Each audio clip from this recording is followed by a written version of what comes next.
शंकर पर जल चढ़ाने का जो भाव वर्णित किया जाता है कि हम शंकर को मंदिर में जाकर जल चढ़ाते हैं तो खड़े खड़े चढ़ाएं कि बैठकर चढ़ाएं। बहुत ध्यान देना साहब।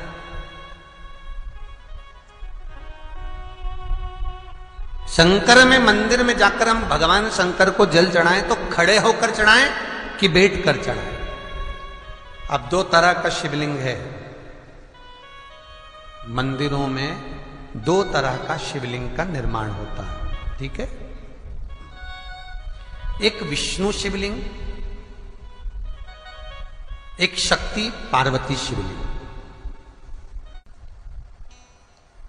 दो तरह का शिवलिंग मंदिरों में होता है, दो तरह का शिवलिंग मंदिरों में होता है, समझ लेना बहुत अच्छी तरह से। एक शिवलिंग वो होता है जो जमीन पर डायरेक्ट जलाधारी रहती है, शिवलिंग रहता है, ऐसी जलाधारी पूरी की पूरी, और शिवलिंग जमीन पर रखा रहता है, भूमि पर रखा रहता है, डायरेक्ट जमीन पर। आप जल ले जाकर चढ़ाए, निकल गया रास्ते से। एक शिवलिंग जो जमीन पर डायरेक्ट शंकर भगवान की जलाधारी और शिवलिंग रखा रहता है, वो शक्ति शिवलिंग कहलाता है। पार्वती का हस्त कमल उस शिवलिंग के सम्मुख में, और दूसरा शिवलिंग एक डमरू जैसा होता है। अब वो हम उसको कैसे वर्णन, डमरू शिवलिंग होता है, ऐसा उसका स्टैंड होता है, ऐसा स्टैंड होता है, नीचे शिवलिंग रखने की जगह होती, फिर ऐसा होता है, फिर उसके ऊपर इस तरह शिवलिंग रखा होता है। देख, दर्शन करें आप लोगों ने। अब फिर इसके ऊपर शंकर भगवान का शिवलिंग रखा होता है, ठीक है। इस तरह का जो शिवलिंग होता है, एक डायरेक्ट नीचे रखा हुआ शिवलिंग, और एक भगवान जो नीचे डमरू जैसी आकृति होती है, इस पे जो डमरू जैसा जो भाग बना होता है, ये भगवान विष्णु का हस्तकमल है, और ऊपर का जो भाग है वो भगवान ब्रह्मा का हस्तकमल है। इसको विष्णु शिवलिंग कहते हैं।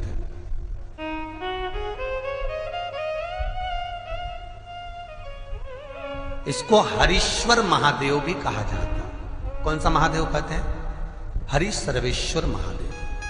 हरीश्वर महादेव भी कहते हैं, हरि सर्वेश्वर भी कहते हैं। तो डमरू जैसा जो शिवलिंग का निर्माण हुआ है मंदिर में, अगर शिवलिंग ऊंचा है, शिवलिंग थोड़ी सी हाइट पर है, ऊंचाई पर है, और डमरू जैसा भाग फिर उसके ऊपर जलाधारी के बाद शिवलिंग निर्माण किया गया है, तो वो विष्णु शिवलिंग कहलाएगा, वो हरीश्वर शिवलिंग कहलाएगा, वो हरि वंश शिवलिंग कहलाएगा, हरीश्वर कहलाएगा। और जो डायरेक्ट सीधे जो रखा हुआ है, 12 ज्योतिर्लिंग के अगर आप दर्शन करेंगे तो कहीं पर भी आपको विष्णु शिवलिंग नहीं मिलेगा, केवल एक नागेश्वर को छोड़कर जम के बोलिए, केवल एक नागेश्वर, नागेश्वर को छोड़कर बाकी के जितने 12 ज्योतिर्लिंग में शिवलिंग के दर्शन करोगे सब शक्ति शिवलिंग मिलेंगे, सब जमीन पर।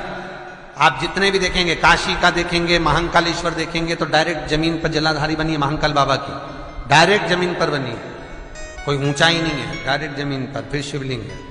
ओमकारेश्वर देख लीजिए, ममलेश्वर देख लीजिए, आप चाहें तो विश्वनाथ देख लीजिए, डायरेक्ट जमीन पर। सोमनाथ देख लीजिए, डायरेक्ट जमीन पर। केदारेश्वर देख लीजिए, डायरेक्ट जमीन पर। भीमाशंकर, वैद्यनाथ, डायरेक्ट। आप वैद्यनाथ जी के लाइव प्रसारण कभी चालू कर देखना, डायरेक्ट जमीन पर, डायरेक्ट। तो जितने भी शिवलिंग हैं सारे के सारे शक्ति शिवलिंग हैं। जो डमरू के भाग पर रखा हुआ है वो हरीश्वर शिवलिंग, विष्णु के हस्तकमल पर जो रखा है, तो शास्त्र कहता है आप शक्ति शिवलिंग का जब जब अभिषेक करें, बहुत ध्यान रखना अपनी जिंदगी में इस प्रसंग को श्रावण के महीने में बहुत ध्यान रखना। आपके आसपास में भी मंदिर हो तो उस पर ध्यान रखना। जो शक्ति शिवलिंग हो उस पर जब भी जल चढ़ाना तो बैठकर चढ़ाना, बैठकर चढ़ाना। शक्ति शिवलिंग पर जब भी जल चढ़े, भले शिवलिंग कितना भी ऊंचा हो, कितना भी ऊंचा हो, तो संघी से चढ़ा दो, पर जल बैठ कर चढ़ाइए।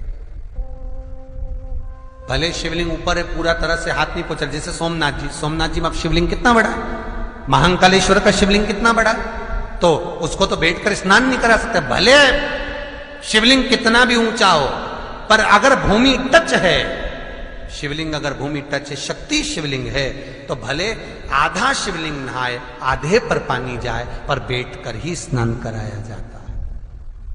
और महाराज यदि हरीश्वर शिवलिंग है, अर्थात भगवान विष्णु के हस्त कमल पर, ब्रह्मा के हस्त कमल पर यदि शिवलिंग है, तो वो शिवलिंग का जब भी स्नान कराएंगे, अभिषेक कराएंगे, पूजन कराएंगे, तो खड़े होकर ही करना है। और खड़े होने का भी तरीका होता है, दोनों चरण बराबर में रखकर कभी भी शंकर भगवान के शिवलिंग का स्नान नहीं कराया जाता। दोनों चरण बराबर रखकर, अगर हरीश्वर शिवलिंग है, किसी मंदिर में शंकर को जल चढ़ाने के लिए आप गए हो और शंकर को जल चढ़ा रहे हो, तो हरीश्वर अगर शिवलिंग है तो दोनों पांव बराबर रखकर नहीं, एक सीधा चरण थोड़ा सा आगे रखिए और उल्टा चरण थोड़ा सा पीछे रखकर भगवान शंकर का जलाभिषेक करने पर लक्ष्मी जैसे अपने चरण रहते हैं, भगवान शंकर उसी तरह से लक्ष्मी को दौड़ाते हुए अपने घर में प्रवेश कराते। लक्ष्मी भागती हुई, अगर जो पुष्टि मार्ग से जुड़े होंगे, जो भगवान ठाकुर जी की सेवा करते हैं, पुष्टि मार्ग से जुड़े हों, श्रीमद वल्लभाचार्य जी से, वल्लभ कुल बालकों से जिनका ब्रह्म संबंध हुआ है, ऐसे अगर जीव हैं, वैष्णव जीव हैं, तो वो दर्शन करते होंगे ठाकुर जी, यमुना जी और महाप्रभु जी का। तो कैसा दर्शन करेंगे? श्रीनाथ जी का दर्शन करेंगे तो दोनों पांव श्री जी बाबा के, मेरे ठाकुर जी के बराबर पर है, नाथ द्वारा वाले श्री जी बाबा के, गोवर्धन नाथ जी के दोनों पांव चरण बराबर। श्रीमद वल्लभाचार्य जी का दर्शन करेंगे तो दोनों चरण बराबर के फोटो में मिलेंगे।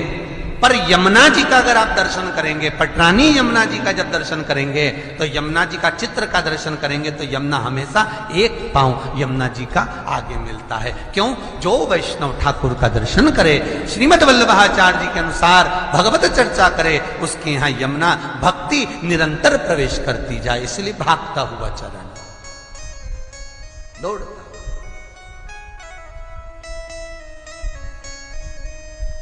दौड़ता। तो शंकर भगवान का अगर हरीश्वर शिवलिंग है, कहीं शिवलिंग डमरू आकृति पर, अगर ऊंचाई पर है, हरीश्वर है, तो फिर जल खड़े होकर चढ़ाए, चरण आगे पीछे। बहुत ध्यान देना महाराज, हरीश्वर शिवलिंग का वर्णन किया महाराज। बहुत सुंदर बात कही है, बहुत ध्यान से सुनिएगा। शक्ति शिवलिंग के ऊपर जो जलाधारी लगती है, शक्ति शिवलिंग के ऊपर जो जलाधारी लगती है, वो 5 मिनट, 10 मिनट, आधा घंटा रखकर 24 घंटे के लिए हटा सकते हो। शक्ति शिवलिंग के ऊपर जो जलाधारी लगती है, वो 15-20 मिनट रखकर, आधा घंटा रखकर आप हटा सकते हो। पर हरीश्वर शिवलिंग के ऊपर, भगवान विष्णु के हस्त कमल पर जो शिवलिंग का निर्माण आपको भी वर्णन किया, अगर वो शिवलिंग है तो उस पर जलाधारी अगर लगी है, तो कम से कम 5 घंटा, 8 घंटा तो जलाधारी को रखना पड़ेगा ही। बहुत ध्यान दीजिए महाराज। शंकर जी की प्राण प्रतिष्ठा करते समय, शंकर जी की स्थापना करते समय, शंकर जी को प्राण प्रतिष्ठित करते समय एक एक चीज का ध्यान करना पड़ता है कि हमें कैसा शिवलिंग रखना है, कौन सा शिवलिंग रखना है, कैसे स्थापना करना है, किस भाव का होना चाहिए। शंकर के मंदिर में शंकर जी विराजे हैं तो गणेश जी, कार्तिकेय और पार्वती की मुद्रा कैसी होना चाहिए, गणेश जी कौन सी सूंड का होना चाहिए। जब शंकर के मंदिर में हम आराधना कर रहे हैं तो गणेश जी की सूंड किस ओर होना चाहिए, पार्वती की मुद्रा कौन सी होना चाहिए, षडानंद कार्तिकेय की दृष्टि कहां होना चाहिए, ये शंकर जी की प्राण प्रतिष्ठा में देखा जाता है। केवल मूर्ति वाले ने बाजार में मूर्ति बनाकर बेच दी और तुम गए हमें शंकर जी का परिवार दे दो, हमारे मंदिर है छोटा सा, मैं वहां प्रतिष्ठा करना है। तुम बाजार में गए और शंकर जी का परिवार लेकर आ गए, शंकर जी लिया, कार्तिकेय लिया, पार्वती जी लिया, गणेश जी लिया और स्थापना करवा दी पंडित जी से। और बाद में बोली हमको थोड़ी कष्ट हो रहा है, हमको थोड़ी तकलीफ हो रही है, कहीं ये हम जब से लाए इससे तो नहीं रही, कहीं इससे तो नहीं। नहीं, गलती तुम्हारी है। तुम तो बस गई और लेकर आ गई। यहां तक शिव महापुराण की कथा कहती है कि तुम्हारे घर की मूर्ति जितनी पुरानी होती है उतना सुख देती है। आपको पहले भी कथा में कहा, दिया और मूर्त पुरानी होगी चलेगी।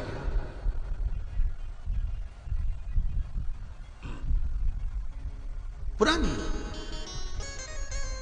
चढ़े हुए जल को जब आप थोड़ा सा लेकर आते हो, आपको बताया था ना कि खाली लोटा नहीं लाना चाहिए, खाली कलश शंकर जी के मंदिर से वापिस नहीं लाना। शंकर भगवान को जल चढ़ाया, चढ़ाने के बाद थोड़ा सा जल हाथ में या कटोरी में या कलश में झेल लिया, भले 2 बूंद लाओ पर अपने घर पर लेकर आओ। उस 2 बूंद जल का भी स्पर्श कलश के अंदर हाथ की 3 उंगलियां लगाकर अगर त्रिशूल पर टच कर कर मात्र आपने उस कलश के अंदर लगा दिया और वो जल भी आपने अपने घर पर छोड़ दिया, छीट दिया या उसका आचमन मात्र हो गया, तो व्यक्ति का यश बढ़ना अपने आप प्रारंभ हो जाता है, उसकी यश की प्राप्ति उसको होने लगती है। शिवलिंग पर जल चढ़ाने का नियम जाने और